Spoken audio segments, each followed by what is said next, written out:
Joining us now is Zanele Sabela, Cosatu's national spokesperson. Zanele, a very good afternoon to you. Thanks very much for your time. I don't know what you make of yet another set of very disturbing numbers. Hi, Vuya. Thank you so much for having us. It is really distressing to find that yet again, the unemployment figures have gone up. It is considering, I mean, there was a time there when we thought, we are slowly getting up there. But in I think it's the four last quarters, we've seen a decrease in employment. So it's really distressing.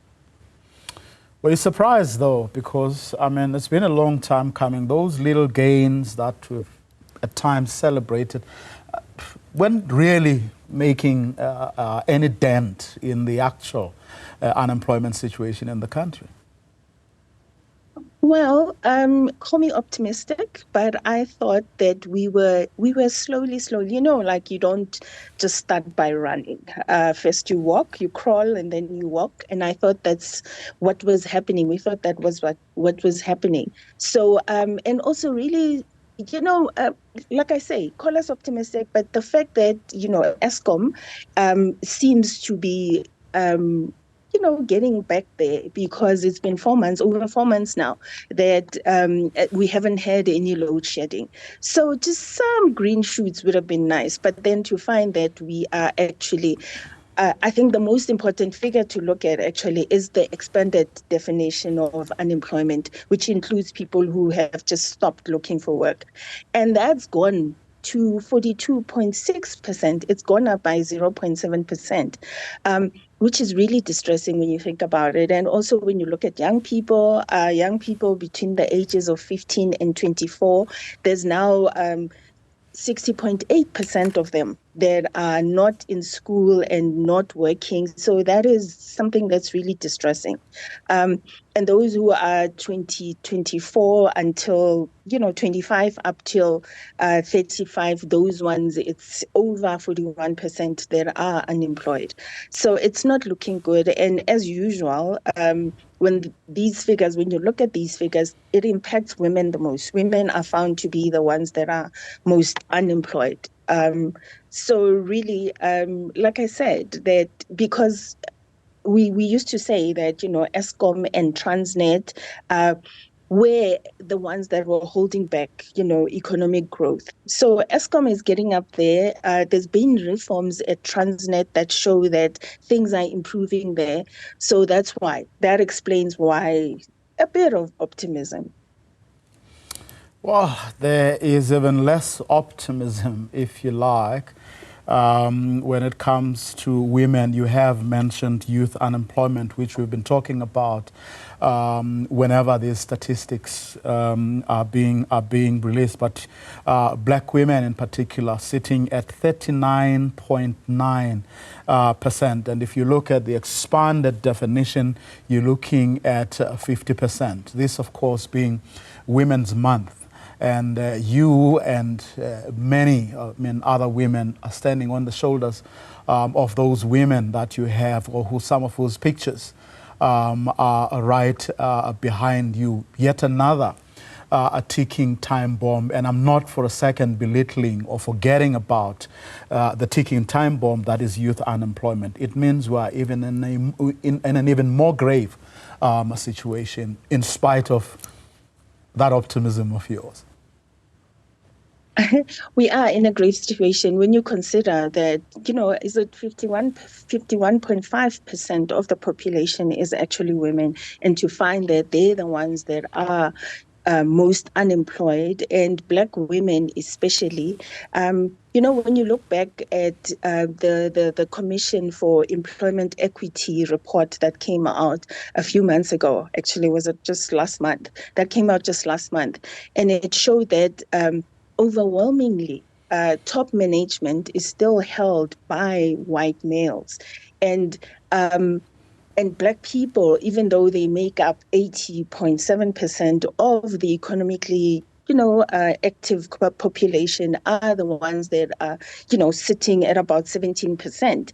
So when you think about that, that sort of might explain why. So the more people that look like me that run these companies, you might find that there's a trickle down and people then are able, more and more people are able to come in. But then that is also another optimistic view, because given that the economy is just not improving at all, that might just be, my optimistic nature speaking. Well, maybe your optimism comes from somewhere else. You, unlike the rest of us, your organization, Cosatu, is in alliance with the African National Congress, which is the leading party in the government of national unity.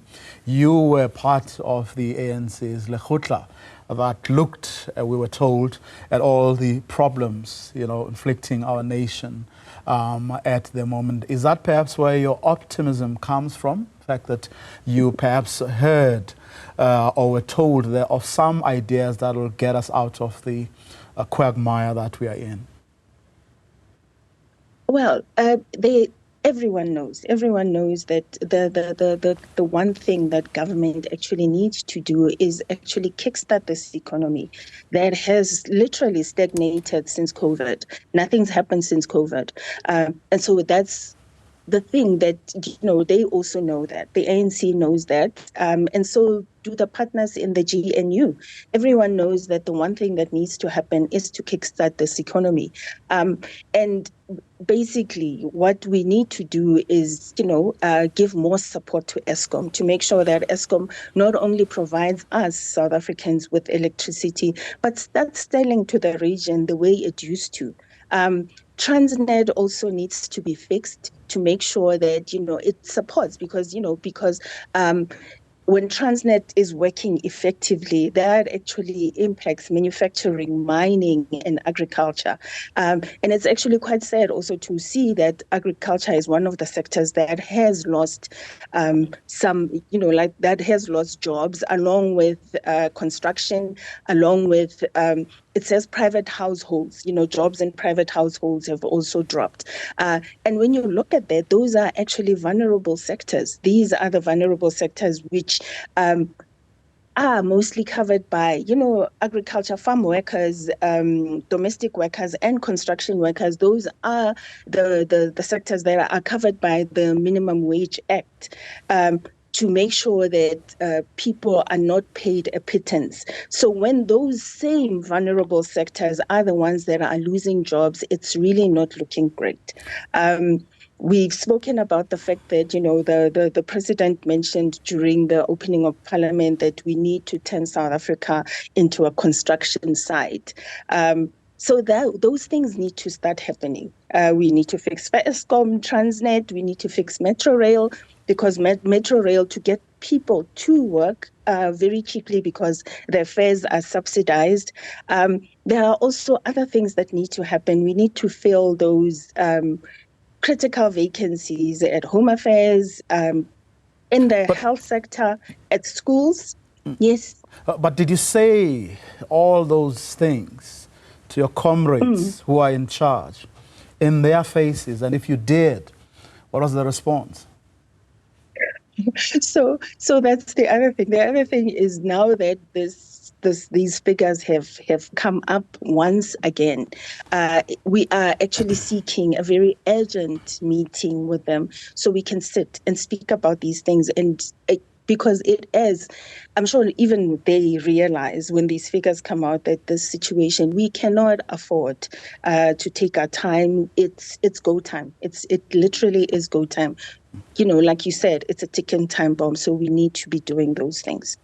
So we are going to be seeking a very urgent meeting in preparation for the midterm budget that's coming up in October. We need to meet and actually give them these inputs so that they can be included in the speech when it comes through. Zanele Sabela, thanks very much for your time. She's, of course, the national spokesperson of the Congress of South African Trade Unions.